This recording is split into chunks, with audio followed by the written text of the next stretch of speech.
reach of highways and hidden beneath the silence of pines and sandstones, whispers still roam. They speak of figures in the dark, of eyes that glint with inhumane hunger, and voices that echo with deception. The legends are ancient, but they never died. They've simply waited. Tonight, we step into the heart of two terrifying legends born with the wilderness and woven into the bone-deep fears of generations.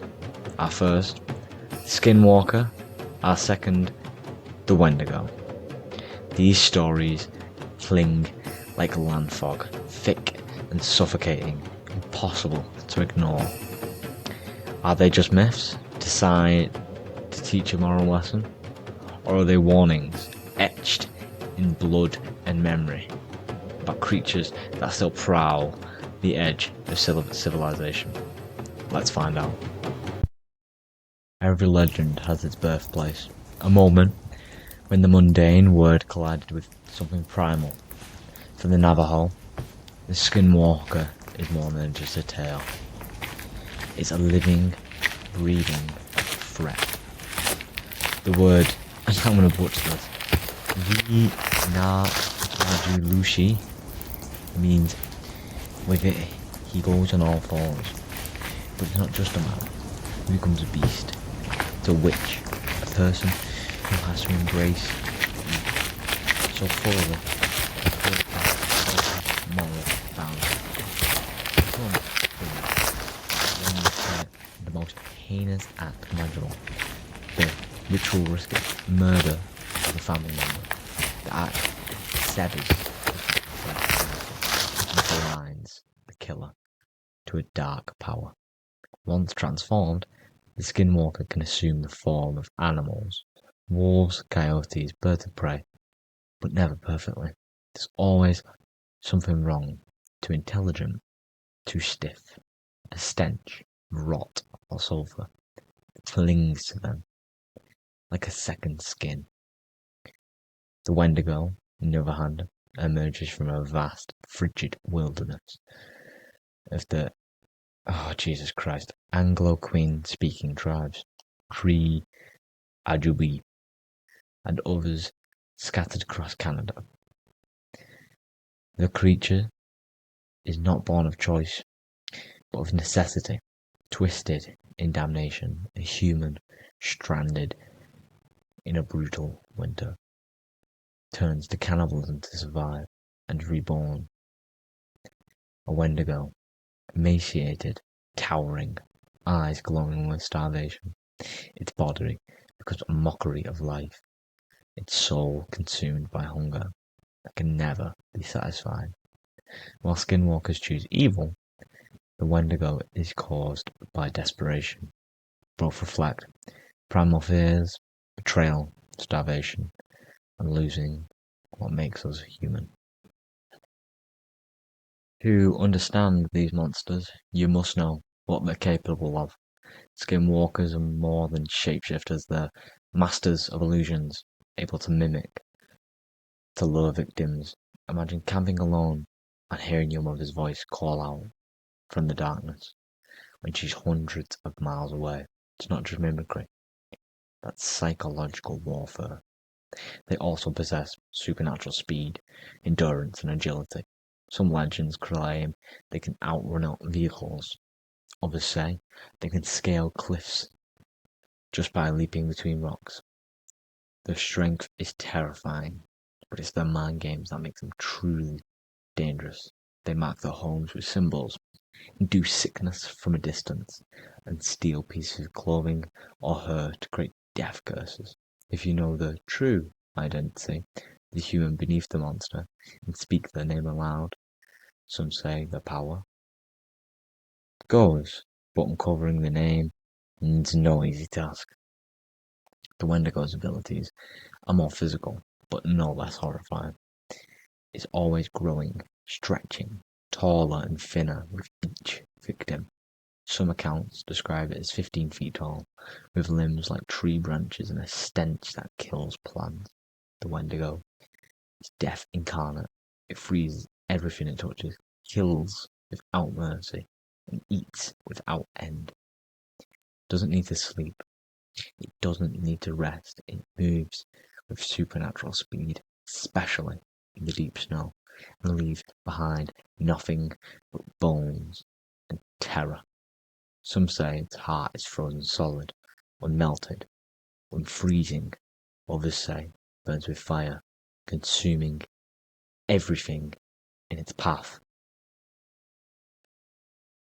These aren't just stories told around fires. People claim to see these creatures. People have vanished, and some who have came back wrong. In New Mexico, a group of campers near the Jimenez Mountains reported a chilling encounter in 2013. They heard what sounded like a child crying just beyond their camp. When they investigated, they found footprints. Bare human feet were far too large for a child, and spread far apart, like whatever was making them was running on all fours.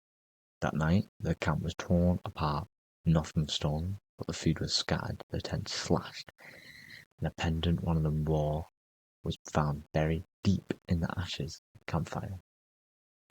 In 2005, a hunter in Minnesota claimed to have come face to face with a creature near the Red Lake.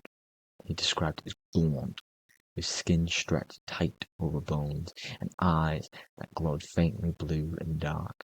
The air around it dropped in temperature, and the man said he couldn't move, his limbs frozen, not by fear, by something heavier. He turned away, blinked, and it was gone. But for weeks afterwards, he found claw marks on his truck and dead birds on his porch.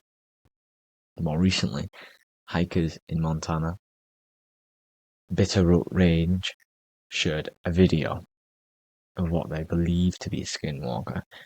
The figure is tall in the distance, appeared humanoid, yet moved erratically, almost glitching across the trail like a corrupted video file. When one of the hikers called out jokingly, "Is someone there?" the figure responded in the exact voice. They fled and left their gear behind. These aren't just isolated stories, police reports, online threads, missing person databases, they all whisper the same thing. The woods are watching. Sometimes they don't let go. In 1996, Skinwalker Ranch in Utah became infamous for a barrage of bizarre activity. Cattle mutilated with surgical precision, lights in the sky, shadowy figures spotted along the ridge lines. One rancher swore he shot a wolf the size of a horse 6 times, only for it to walk away unharmed, unscathed. When investigators arrived, the evidence was thin, but the fear, that was real.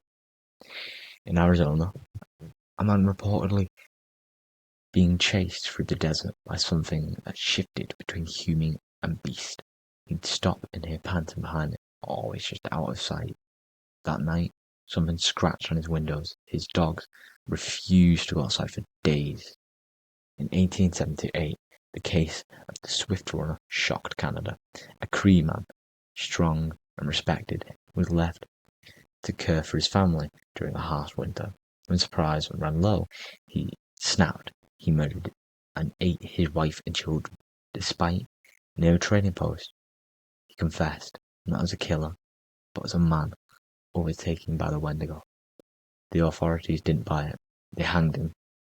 But to people, his transformation was all too real. Modern hikers in Ontario have reported glowing eyes at treetops and voices calling their names in empty woods. Some never return. Those who do speak of dreams. These creatures are more than campfire stories. They're sacred warnings. In Navajo culture, speaking openly about skinwalkers invites danger. Even acknowledging them can draw their attention. This is not mythology, it's reality. These entities are taken seriously, and those who investigate or speak carelessly are often shunned. The Wendigo, meanwhile, embodies a universal truth: hunger can twist the soul. is the ultimate cautionary tale. Don't consume human flesh, or you become something that never stops consuming. Among the Cree, the Wendigo is both a spirit and a force, punishing those who indulge in greed and betray the community. Colonizers dismissed these stories as primitive superstition, but those who lived on the land knew better. They had seen the shadows. There's a condition called Wendigo psychosis. Western medicine doesn't talk about it often, but it's there. An individual that becomes obsessed with eating human flesh, even when other food is available. Is it a mental illness or a spiritual possession? In the 20th century, psychologists tried to classify it, but the lines blurred. Some victims truly believed they were becoming Wendigos, their mind fractured under a cultural pressure, starvation, and isolation. Skinwalkers defy scientific categorization. Their existence is tied so tightly to the boo that researchers can't even gather reliable data. What little investigation exists is clouded by secrecy and fear, yet reports continue to emerge, sightings, mutilations, unexplained deaths, all attributed to them. In the age of smartphones and satellite maps, you'd think these legends would die. But no, if anything, they've evolved, thrived even. Online, Reddit is overflowing with first-hand accounts. One user, hiking alone in Arizona's Superstition Mountains, posted about hearing his own voice calling from the ridgeline. He froze, it was an echo.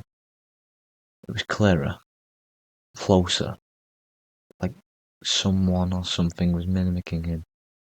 When he turned to look, he got a glimpse of what he described as a coyote with human eyes watching him from behind the counters. This post exploded with comments from skeptical, others sharing similar eerie stories. Another Redditor shared trail cam footage captured deep in the Unitas. The video, grainy but chilling, showed what looked like a tall, naked figure crawling on all fours through the snow. It jumped, bending the wrong way. It paused directly in front of the camera, stirred, then scrambled off with incredible speed.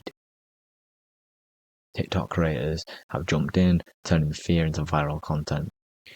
A trending video titled, "Don't go outside if you hear this," shows a teenage girl filming from her bedroom as a voice repeats her dog's name in a calm, emotionless tone.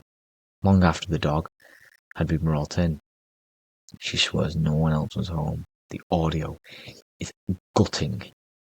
The Wendigo sightings have also surged. A Canadian trapper posted a YouTube about finding deer bones stacked like totem 10 feet off the ground, wrapped in animal sinew. Another video, now removed for violating the platform's policy, featured what appeared to be a malnourished humanoid figure sprinting across a frozen pond, its limbs too long, its body emaciated. The uploader later posted a following up, describing intense nightmares, cold sweats, and string of dead birds outside his home. Most disturbing are the patterns after these encounters. People report overwhelming dread, sickness, disorientation. One Reddit user even claimed his brother began sleepwalking after filming strange sounds in the woods, now speaks in voices that aren't his while he sleeps. Maybe the legends have always been with us, lurking just outside the campfire's glow, or maybe the internet gave them a stage, and now performing for anyone who dares to watch them. Knowing about them might just invite the curiosity. It might invite them. The Skinwalker and the Wendigo, two monsters from different worlds, one born of betrayal, other desperation, one calculating, other mindless, but both tap into the same primal fear, the loss of self, becoming something we cannot control, something that lives only to harm. Whether you believe these stories or don't, they persist, they endure, because deep down, we know that evil isn't always obvious. Sometimes it walks on 2 legs, sometimes it runs on 4. Sometimes it calls you by your name when no one should be around. So, next time you hear a voice in the dark, don't follow it. Don't speak back to it. Don't look into the trees. Because once you see someone's waiting there, it's already too late. Stay safe. And remember, not all monsters are make-believe.